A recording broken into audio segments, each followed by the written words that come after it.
एक कहावत है कि जबरा मारे रोए लगे। व्यापारी समाज में कोई जाति बिरादरी नहीं होती है। व्यापारी समाज हमारे देश और प्रदेश की अर्थव्यवस्था की रीढ़ की हड्डी होती है। लेकिन जिस प्रकार से बदले की भावना से, धमकाने की भावना से राजनीति की जा रही है, इसकी निंदा हम लोग करते हैं, विरोध करते हैं।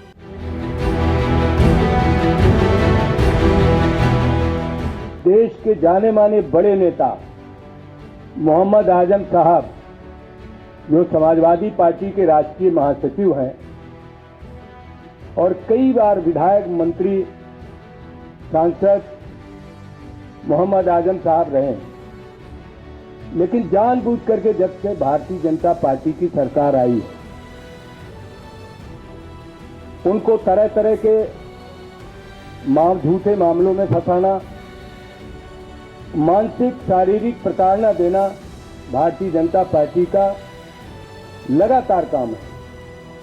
समाजवादी पार्टी के राष्ट्रीय अध्यक्ष माननीय अखिलेश यादव जी ने और समाजवादी पार्टी के सभी वरिष्ठ नेताओं ने समय समय पर मोहम्मद आजम खान साहब, उनके परिवार सहित इस प्रदेश के जनप्रतिनिधियों के ऊपर जो हो रहा है अन्याय, उसके बारे में सदन से लेकर प्रेस मीडिया के भाइयों के माध्यम से जनता के बीच में भी बात रखी है।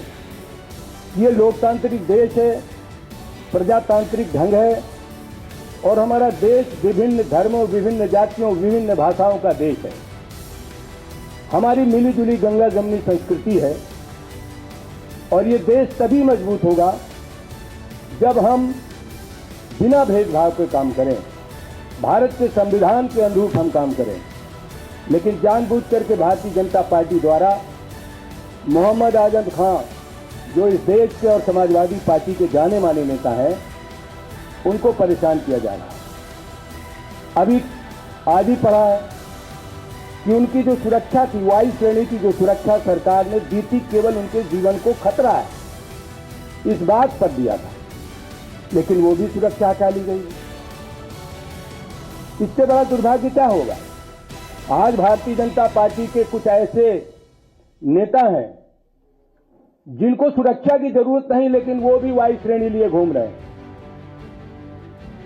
देश की केंद्रीय व्यवस्था से भी उनको सुरक्षा मिली हुई है,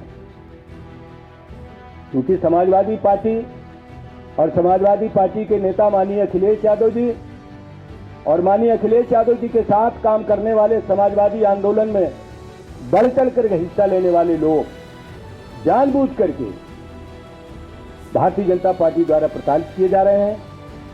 मोहम्मद आजम साहब की सुरक्षा लेना उनके जीवन का खतरा है और उनके जीवन की गारंटी भारत के संविधान में है कि हर व्यक्ति के जीवन की सुरक्षा की जाए। हम ये चाहते हैं, ये भारत का सबसे बड़ा राज्य है और डबल इंजन की सरकार में राजनीतिक बदले की भावना से किसी को प्रताड़ित किया जाए, अपमानित किया जाए, ये लोकतांत्रिक व्यवस्था में नहीं आता है।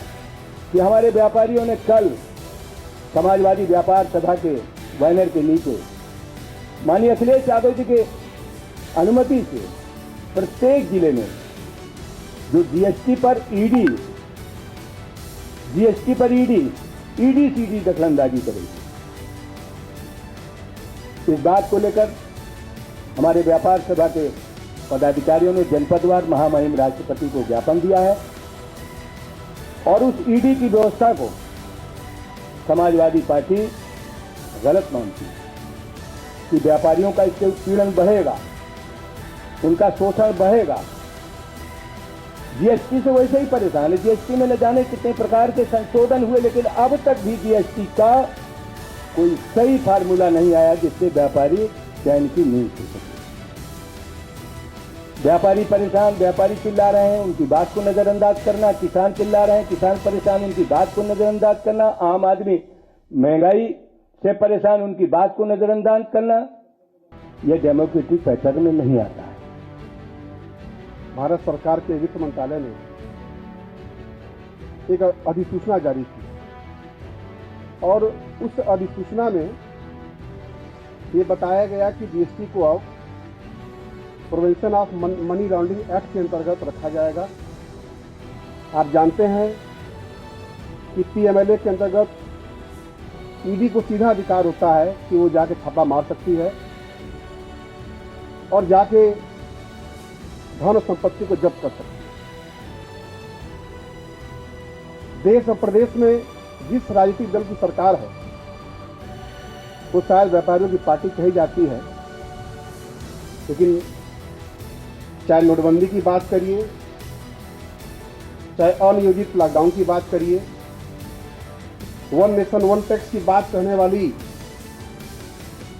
विसंगतिपूर्ण और जटिल जीएसटी की बात करिए, लगातार हर मुद्दे पर सरकार फेल हो रही है और व्यापारी लगातार उससे प्रभावित हो रहे हैं। उनका व्यापार चौपट हो रहा है, इंस्पेक्टर आज बढ़ रहा है। आज जिस प्रकार से जीएसटी के अंतर्गत ईडी को लाया गया है, इससे बहुत बड़ा व्यापारी वर्ग और व्यापार चौपट होगा और समाजवादी पार्टी माननीय राष्ट्रीय अध्यक्ष आदरणीय अखिलेश यादव जी के एवं प्रदेश अध्यक्ष आदरणीय श्री नरेश पटेल जी के नेतृत्व में अनुमति से कल पूरे प्रदेश के समस्त जनपदों के हमारे इकाई के जिला अध्यक्षों ने, महानगर के अध्यक्षों ने महामहिम राष्ट्रपति महोदय को इस काले कानून को, हमारे भोले भाले व्यापारी को डराने धमकाने वाले व्यापारी विरोधी कानून को वापस लेने के लिए जिलाधिकारी महोदय को ज्ञापन दिया कि यदि आप डराने धमकाने वाली राजनीति करेंगे तो व्यापारी समाज अब इस बात को सहन नहीं करेगा।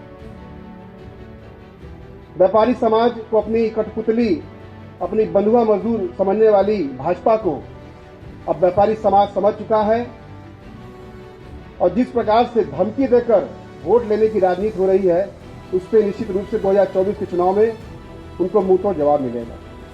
आज हम लोग इस व्यापारी विरोधी फैसले के खिलाफ आपके बीच में आए हैं। हम चाहते हैं कि आपके माध्यम से इस बात को पूरे देश में जाए और जहां तक हम लोग को जानकारी है कि कई प्रदेश के मुख्यमंत्रियों ने, यहां तक कि दिल्ली, पंजाब, पश्चिम बंगाल, छत्तीसगढ़, तेलंगाना और राजस्थान सरकारों ने इस ईडी का प्रवेश का विरोध किया है और सबकी एक मांग है कि इसको सिरे से खारिज किया जाए। साथियों, मैं आपको अवगत करना चाहूँगा, मेरे हाथ में भारत सरकार का ये अधिसूचना की कापी है। किसी भी जीएसटी काउंसिल में जब कोई नियम, कोई अधिनियम, कोई अधिसूचना जारी की जाती है, उसमें केंद्र एवं प्रदेश सरकार के जो प्रतिनिधि होते हैं, जो वित्त मंत्री होते हैं, उनसे राय लेकर आम सहमति के आधार पर ही कोई निर्णय लिया जाता है। लेकिन इस प्रकार का जो आधी रात को निर्णय किया गया 7 जुलाई शुक्रवार को, ये व्यापारी विरोधी काला कानून, ये निश्चित रूप से मन बढ़े लोगों की मानसिकता का द्योतक है। समाजवादी पार्टी, समाजवादी व्यापार सभा के अलावा पूरे प्रदेश में सभी व्यापारिक संगठन इसका विरोध कर रहे हैं, कई सरकारें विरोध कर रही हैं। इस राजपत्र को अगर आप ध्यान से देखेंगे, इसमें कोई सीमा नहीं लिखी है कि कोई 200 रुपये का टैक्स चोरी का अगर पकड़ा जाता है या 2000 का पकड़ा जाता है या 2 लाख का पकड़ा जाता है तो उस पर ईडी प्रभावी होगी। ये सीधे सीधे मन बढ़ने का एक कार्य कराएगा, इंस्पेक्टर आज बढ़ेगा। व्यापारी इसकी धमकी देकर हमारे भोले भाले व्यापारियों का उत्पीड़न करेंगे, दोहन करेंगे, शोषण करेंगे।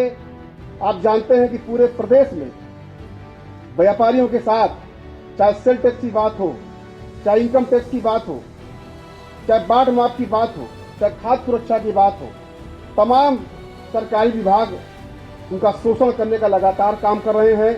भ्रष्टाचार बढ़ा है, यहाँ तक कि व्यापारियों के साथ लूट, हत्या, अपहरण जैसी बड़ी घटनाएं भी प्रदेश में लगातार सुनने में आ रही हैं। मैं इस प्रेस कॉन्फ्रेंस के माध्यम से उत्तर प्रदेश के और देश के पूरे व्यापारी समाज को ये कहना चाहूँगा और बताना चाहूँगा, कब तक आप किसी के कार्ड के उल्लू बनकर रहेंगे। आप अपने वोट की ताकत को पहचानिए और अपने आत्मसम्मान को देखते हुए, अपने व्यापार, अपने बच्चों के भविष्य देखते हुए इस काले कानून का खुलकर विरोध करिए। और इस काले कानून को वापस करिए। इस ईडी के माध्यम से ईडी को अधिकार होगा कि आपके किसी भी संपत्ति को वो गैर कानूनी कमाई बताकर उसको जब्त कर लेंगे। और मैं बताना चाहूँगा, ईडी के अंतर्गत आपको तत्काल गिरफ्तार, हमारे व्यापारी साथियों को तत्काल गिरफ्तार करके जेल भेज दिया जाएगा। और ईडी के अंतर्गत जब कोई जेल जाता है तो 6 महीने के पहले जमानत नहीं होती है, और सुनवाई भी यदि कहीं होती है तो सीधे सुप्रीम कोर्ट में होती है। ये बहुत ही भय करने वाला निर्णय है। व्यापारी साथियों को धमकाकर राजनीति करने की बात सरकार की मंशा है।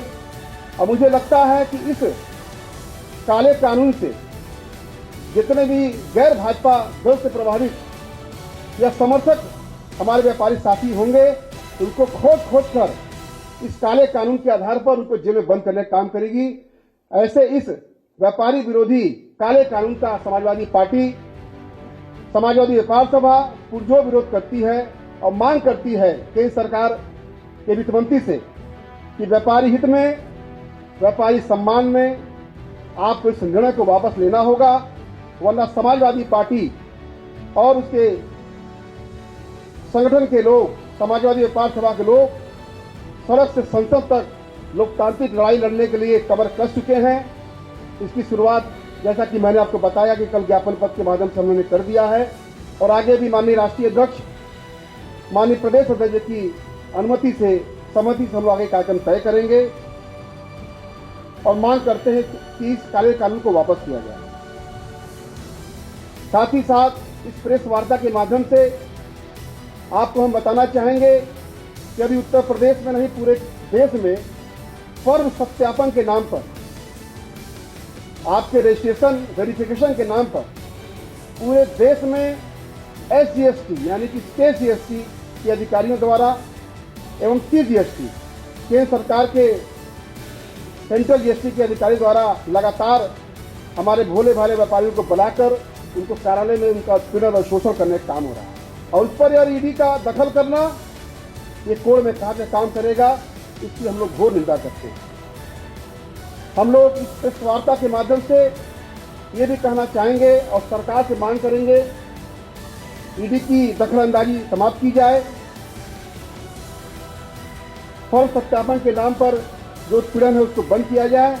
साथ ही साथ हमारे जो खुदरा फुटकर व्यापारी हमारा है, जिस प्रकार से सरकार ऑनलाइन मार्केटिंग का बढ़ावा दे रही है, समाजवादी पार्टी के लोग, हमारे व्यापार सभा के लोग सहित पूरे उत्तर प्रदेश के व्यापार मंडल के लोग इसका विरोध करते हैं।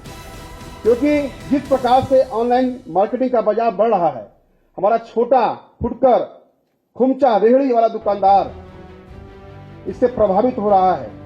बाजार के बाजार खत्म हो जा रहे हैं, कोई दुकान में चलने वाला नहीं है। इसलिए इस वार्ता के माध्यम से हम केंद्र सरकार से मांग करेंगे कि ऑनलाइन मार्केटिंग पर भी प्रभावी अंकुश लगाने का काम करे और हमारे मेहनतकश ईमानदार व्यापारी जो लगातार टैक्स देकर इस देश की सेवा करते हैं, उनकी भावनाओं को समझा जाए।